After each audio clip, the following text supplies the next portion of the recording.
بسم اللہ الرحمن الرحیم۔ شروع کرتا ہوں اللہ کے پاک نام سے جو بہت بڑا مہربان نہایت رحم والا ہے۔ بسم اللہ الرحمن الرحیم کے بعد ہم بھائیوں، بہنوں، دوستوں اور بزرگوں کو السلام علیکم کہتے ہیں، اور آج ہم سید ابو الحسن بن عثمان بن علی حجویری حنفی، جو کہ دادا گنج بخش کے نام سے مشہور ہے، کی سوانحیات اور ان کے مزار کے بارے میں بیان کر رہے ہیں۔ ان کا نام علی ہے، کنیت ابو الحسن ہے، اور ان کے والد کا نام عثمان ابن علی یا بو علی ہے۔ ان کا علاقائی ربط الجلبی سمل حجویری ہے۔ جلب اور حجویر جدید دور کے افغانستان میں غزنی کے علاقے کے دو علاقے ہیں۔ آپ سیدنا امام حسن ابن علی رضی اللہ تعالیٰ کی براہ راست اولاد ہے۔ ان کا سلسلہ نسب سیدنا مولا علی کرم اللہ وجہ سے 8 پشتوں پر مشتمل ہے، جو کہ یہ ہیں: نمبر 1 حضرت سید علی ابن، نمبر 2 حضرت سید عثمان بن علی رضی اللہ تعالیٰ عنہ، نمبر 3 حضرت سید علی، نمبر 4 حضرت سید عبد الرحمن، نمبر 5 حضرت سید شاہ جوا، نمبر 6 حضرت سید ابو الحسن علی، نمبر 7 حضرت سید حسین اصغر، نمبر 8 حضرت سید زید شہید، نمبر 9 حضرت سیدنا امام حسن رضی اللہ تعالیٰ عنہ، نمبر 10 حضرت علی مرتضیٰ کرم اللہ وجہہ، ان سب سے راضی ہو۔ اکثر مورخین کا خیال ہے کہ آپ کی پیدائش 5ویں اسلامی صدی کے آغاز میں سن 400 ہجری 1010 عیسوی میں ہوئی۔ جائے پیدائش ان کے والد جلب اور والدہ حجویر سے تھیں۔ جب ان کے والد کا انتقال ہوا تو وہ اپنی والدہ کے ابائی شہر حجویر چلے گئے، اس لیے انہیں جلبی سم الحجویری کے نام سے جانا جاتا ہے۔ ان کے والد داتا صاحب کے ماموں تاج الاولیاء رحمت اللہ علیہ کے پہلو میں مدفون ہیں۔ ان کا خاندان اپنے زہد و تقوی کے لیے مشہور تھا۔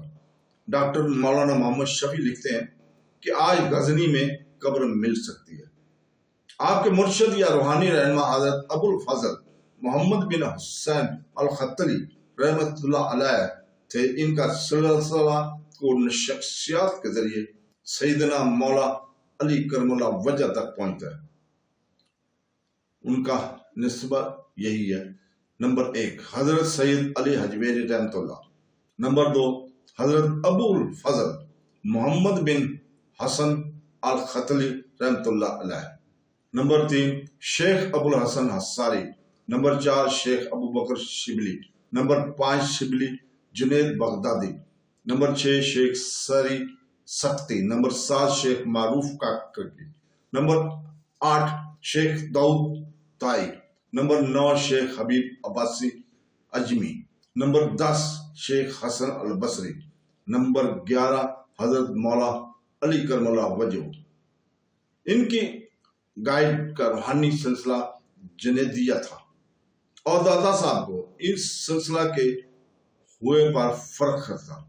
پروفیسر سوکو وسکی لکھتے ہیں کہ جنیدیہ سلسلہ کا مکتبہ فکر پرہیزگاری کا تھا، جیسا کہ شیخ یزید بستامی کے نشہ کے مقام پر سہو کے خلاف ہیں۔ ان کے مشہور لقب داتا گنج بخش ہے۔ بعض کا خیال ہے کہ یہ لقب ان کی وفات کے 5 صدیوں بعد یعنی 9ویں اسلامی صدی میں دیا گیا تھا۔ دوسرے نے اس پر تبصرہ کیا ہے۔ ان کی مختلف کاشف الاسرار کے مطابق یہ لقب ان کی زندگی میں مقبول ہوا۔ اس معاملے کی حقیقت یہ ہے کہ ان کی لاہور آمد کے ساتھ ہی وہ پہلے سے معروف اور واقف تھے۔ داتا گنج بخش کا لقب اور یہ اس فانی دنیا سے رحلت کے بعد بھی آج تک قائم ہے۔ حضرت خواجہ محی الدین چشتی رحمت اللہ علیہ کے ارشادات 1141 سے 1230 عیسوی جیسے پوری دنیا میں اس لقب سے جانا جاتا ہے، بے گنج بخش فیض عالم مظہر نور خدا۔ اس کا مظہر ہے وہ روحانی طور پر نادار لوگوں کے لیے کامل آقا، کامل کے رہنما۔ آپ کے صبر، تعلیم اور روحانی تربیت اور پرورش، آپ نے درج ذیل لوگوں سے علم اور روحانی تربیت حاصل کی، جو کہ ہم بیان کر رہے ہیں۔ حضرت ابو فضل محمد بن حسن خطلی رحمۃ اللہ علیہ، شیخ ابو القاسم عبد الکریم ابن وازن، امام ابو العباس احمد بن محمد الشقانی، شیخ ابو السعید خیر، شیخ ابو العباس احمد بن محمد فصاب، شیخ ابو الجعفر، شیخ ابو عبداللہ، شیخ ابو القاسم، یہ انہوں نے تعلیمی خدمات حاصل کی۔ انہوں نے اپنی زندگی کا بیشتر حصہ عام اور روحانی ترقی کے اصول میں گزارا۔ انہوں نے بڑے پیمانے پر سفر کیا اور ان کے سفر کا ذکر ان کے کلاسک کشف المجموع میں ملتا ہے۔ انہوں نے جن مقامات کا دورہ کیا ان میں جدید دور کا عراق، شام، ایران، آذربائیجان، حجاز مقدس اور موجودہ وسط ایشیا ریاستیں شامل ہیں۔ صرف خراسان میں 300 شیوخ سے ملاقات کی۔ وہ تھے خاص طور پر حضرت شیخ ابو الحسن بن سلیبہ، شیخ ابو الاسحاق شہریار، خواجہ احمد حمادی اور شیخ احمد نجار رحمۃ اللہ سے متاثر ہوئے۔ حضرت داتا گنج بخش کے دور میں سیاسی ماحول سید داتا گنج بخش علی حجویری کے زمانے میں بغداد سے خلافت عباسیہ کی حکومت تھی۔ یہ ایوبیوں، فاطمیوں اور کراماتیوں کی موجودگی کے باوجود متعلقہ سیاسی اور روحانی سکون کا وقف تھا۔ جیسا کہ ہم نے دیکھا ہے کہ یہ روحانی تجدید کا زمانہ تھا اور حضرت داتا گنج بخش صرف خراسان میں 300 شیخ سے ملے۔ غزنہ کے سلطان محمود نے لاہور کے راستے ہندوستان پر کئی بار حملہ کیا، لیکن اسے اپنی سلطنت میں شامل نہیں کیا۔ سن 412 ہجری میں لاہور کے راجہ اندرپال کو شکست ہوئی اور سلطان محمود نے شہر کو اپنے دائرے میں شامل کر لیا اور شہر کو گورنر دے دیا۔ حضرت داتا گنج بخش کی زندگی میں سلطنت غزنوی کے حکمران سلطان محمود غزنوی، مسعود مدود اور عبدالرشید تغرل اور فراخزہ ابراہیم اس دور میں لاہور کے گورنر ملک ایاز الباروق اور احمد نیال تقین تھے۔ قاضی ابو الحسن علی شرازی اس وقت کے قاضی تھے۔ حضرت داتا گنج بخش رحمۃ اللہ علیہ سے پہلے ان کا اسلام کی تبلیغ اور ان کے اقوال شیخ اسماعیل لاہور متوی سن 441 ہجری لاہور کے لوگوں میں اسلامی عقیدہ پھیلا رہے تھے، لیکن لاہور سے پورے برصغیر پاک و ہند میں اسلام کا پیغام پھیلانے والی شخصیت تھی۔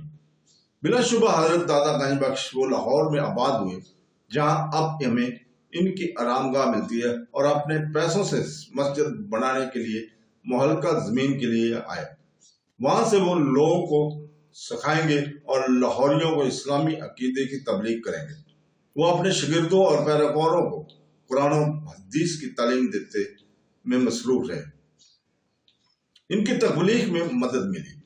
اس کی مہربانی اور انسانیت پر اس شخص کے ساتھ جو اسے دیکھنے کے لیے آئے تھے، اس کے نتیجے میں بہت سے لوگوں کو اسلام قبول کیا، ہزاروں جاہل عالم بن گئے، اور اخلاقی طور پر کرپٹ لوگ اپنے اندر روشنی اور انسانیت کا مینار بن گئے۔ رائے راجو لاہور کے گورنر جب داتا صاحب پہلی بار لاہور میں ظہور پذیر ہوئے، آپ کے دست مبارک اور مسلمان ہوئے اور اپنی بقیہ زندگی ان کے نقش قدم پر وقف کر دی۔ انہیں شیخ ہندی کا خطاب دیا گیا۔ کہا جاتا ہے کہ دادا صاحب کے مزار شریف پر مجاورین کے مستقبل حاضرین شیخ ہندی کی اولاد ہیں۔ دادا صاحب کا پیغام دور دور تک پہنچ گیا، ابتدائی طور پر لاہور سے لے کر باقی پنجاب اور پورے بر صغیر تک پھیلا ہوا ہے۔ اس معاملے کی حقیقت یہ ہے کہ ان کا مزار پورے بر صغیر پاک و ہند یعنی افغانستان، پاکستان، ہندوستان اور بنگلہ دیش میں سب سے بڑا اور اہم مزار ہے۔ اس کی وجہ یہ ہے کہ ان کے زمانے میں اس کے بعد کے بعض معروف اور اولیاء نے ان کو خراج عقیدت پیش کیا ہے۔ ان ہستیوں میں حضرت خواجہ معین الدین چشتی اجمیری، بابا فرید الدین گنج شکر اور حضرت مجد الفسانی شیخ احمد سرہندی رحمۃ اللہ علیہ کے علاوہ کوئی اور نہیں ہے۔ آج اگر لاہور جانا جاتا ہے اور کسی چیز سے جڑا ہوا ہے تو وہ حضرت داتا گنج بخش کا ہے۔ لاہور داتا کی نگری کے نام سے مشہور ہے۔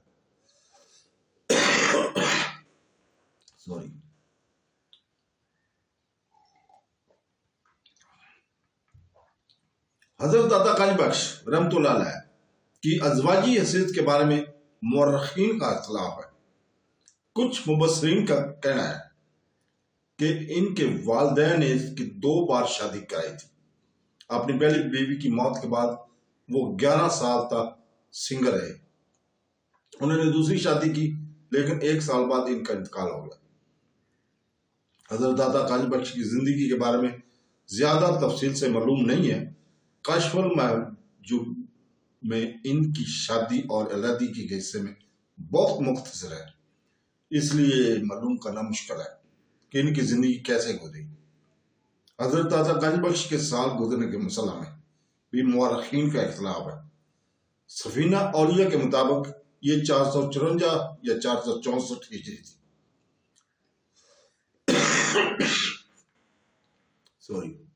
سمرت القدوس میں اسے سن 456 ہجری بتایا گیا اور یہ 465 یا 469 ہجری تھی، لیکن ان کے مزار شریف پر جامی لاہوری رحمۃ اللہ نے 465 ہجری لکھی ہے۔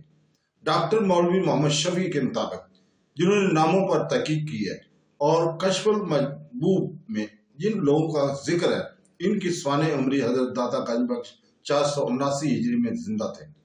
عبدالحی حبیبی اس سے بھی اگلے پڑھتے ہیں اور کہتے ہیں کہ ان کی وفات 481 اور 500 ہجری کے درمیان ہوئی۔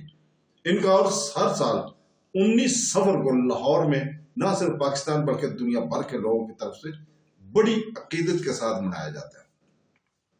ان کا انتقال لاہور میں ہوا اور وہی مدفون ہے جہاں انہوں نے اپنی پوری لاہوری زندگی تبلیغ اسلام میں گزاری۔ ان کا مزار شریف پرانے قلعہ بند حصے کے مغربی جانب پایا جاتا ہے۔ یہ تاریخی شہر غزنوی حکمران سید ابراہیم مسعود غزنوی نے سب سے پہلے اپنی قبر پر مزار تعمیر کیا۔ تب سے لاتعداد تبدیلیاں تزئین و آرائش ہوئی۔ آپ کے مزار مبارک اور اس سے ملکہ مسجد میں توسیع ہوئی ہے۔ حالیہ دنوں میں پنجاب حکومت کے اوقاف نے اس مقدس مقام کی مزید تزئین و آرائش کے لیے اقدامات کیے ہیں۔ دادا دربار کمپلیکس کے فیس میں نتیجے میں مسجد اور مزار شریف کا دائرہ لوئر مال تک پہنچ جاتا ہے۔ اس کمپلیکس کو اللہ تعالیٰ کے مقدس ناموں، اللہ کے رسول صلی اللہ علیہ وسلم کے ناموں اور بہت سی دوسری آیات اور ارشادات کی بھرپور خطاطی سے مزین کیا گیا ہے، جس میں سیمینار بھی شامل ہیں جو ایک مقصد سے بنائے گئے ہیں، حال میں منعقد ہوتے ہیں۔ پنجاب یونیورسٹی نے ایک علی الجویری چیدر ان کی تعلیمات اور کاموں کے اعزاز میں ایک سید الجویری ہیں۔ وہ تصوف کے عالم اور ماہر تھے، نہ کہ سلسلہ کے، اس لیے انہوں نے اپنا سلسلہ آغاز کیوں نہیں کیا۔ کشف المحجوب میں جب وہ غلط اور گمراہ صوفی کی بات کرتے ہیں، ان کا کہنا ہے کہ وہ یہ پسند نہیں کریں گے کہ ان کے بعد کے لوگ غلط کام کریں اور اسے اس کے ساتھ جوڑے اور اس کے ساتھ اس طرح اس پر الزام لگائے۔ اس کی واضح وجہ ہے اس کی سلسلہ وجود نہیں ہے۔ آج شیخ ہندی اور ان کے صاحب حضرت ابو سعید جویری اور حماد سرکرسری رضی اللہ تعالیٰ ان کے جانشین اور خلفاء ہیں۔ حضرت خواجہ معین الدین چشتی، حضرت بابا فرید الدین گنج شکر اور مجد الثانی شیخ احمد سرہندی رحمۃ اللہ علیہ جیسے عظیم الشان شیخوں نے دادا صاحب کے دربار میں حاضری دی۔ حضرت دادا گنج بخش ایک عظیم ادیب اور شاعر تھے۔ ان کے مشہور تصانیف میں شامل ہے کشف المحجوب، دیوان شعر، کتاب فنا و وقا، اسرار الخارق اور مغیات، بیبریات یعقوب اللہ جیسی کتابیں شامل ہیں۔ ان کتابوں سے صرف کشف المحجوب اور کشف الاسرار اس وقت دستیاب ہے۔ تو دوستو، بہنوں بھائیوں، اللہ حافظ۔